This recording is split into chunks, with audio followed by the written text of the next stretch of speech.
As I mentioned previously, it's also very important to understand what the limitations are as far as being a penetration tester or ethical hacker. And some of these limitations are clearly defined for us through various laws that have been defined by the federal government. We're going to go over a couple of very important laws and some kind of general laws and get a good understanding of where we stand and where those limitations are defined for us at a national level. The first one we're going to talk about is Title 18 USC 1029. And basically this just defines telecommunications and some of the limitations of devices on telecommunication networks.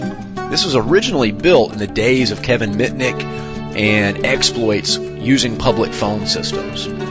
I'm going to summarize it as how it's going to relate to us in saying that the usage of counterfeit devices is definitely illegal. We should not be improperly using devices to alter data transmissions. We shouldn't have any effect on communication equipment when using that to gain access to other devices. And we're not allowed to gain access to transactions of communications. All of these are enforced by the Secret Service and generally are activated on access or manipulation or effect of over $1,000, which is a very small amount of money. A single infraction could easily amount to $10,000, $20,000, $30,000, $40,000. So basically, if you perform any of these actions against a network that you're not authorized to be on, and even sometimes some that you are, the Secret Service has the authority to investigate based on that. USC 1030 kind of goes a step further for us. It says that you're not allowed to access a computer without permission, especially if you're doing so to obtain confidential information. But in order to be investigated or prosecuted under USC 1030, it has to be proven that you had either malicious intent or performed malicious activities on that system.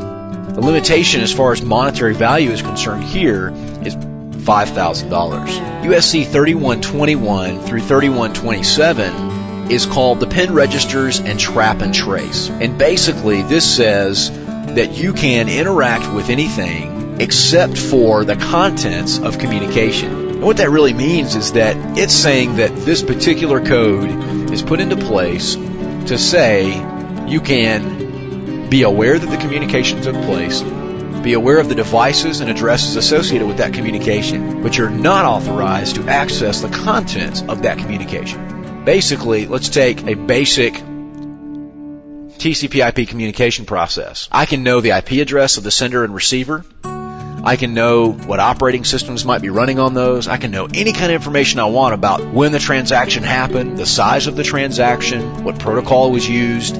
But once I delve into the contents of that transaction, I'm then violating USC 3121 through 3127. Now 2510 through 2522 takes it in the exact opposite direction. We're not allowed to understand the contents of the message. We're not allowed to understand the external components of the message, whether that be who's communicating, when, how, and where they're communicating to. So basically, 3121 and 2510 series kind of overlap into each other and provide an overall definition of how you can and cannot interact with communication processes and contents.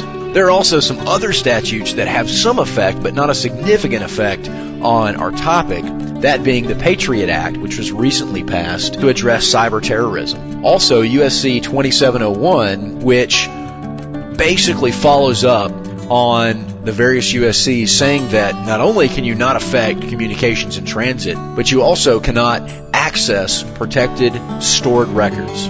Meaning, if data is sitting on a database somewhere, it really wouldn't be covered by any of these codes because we're talking about data in transit. Whereas this is talking about any records stored anywhere that are protected or private are off limits to us.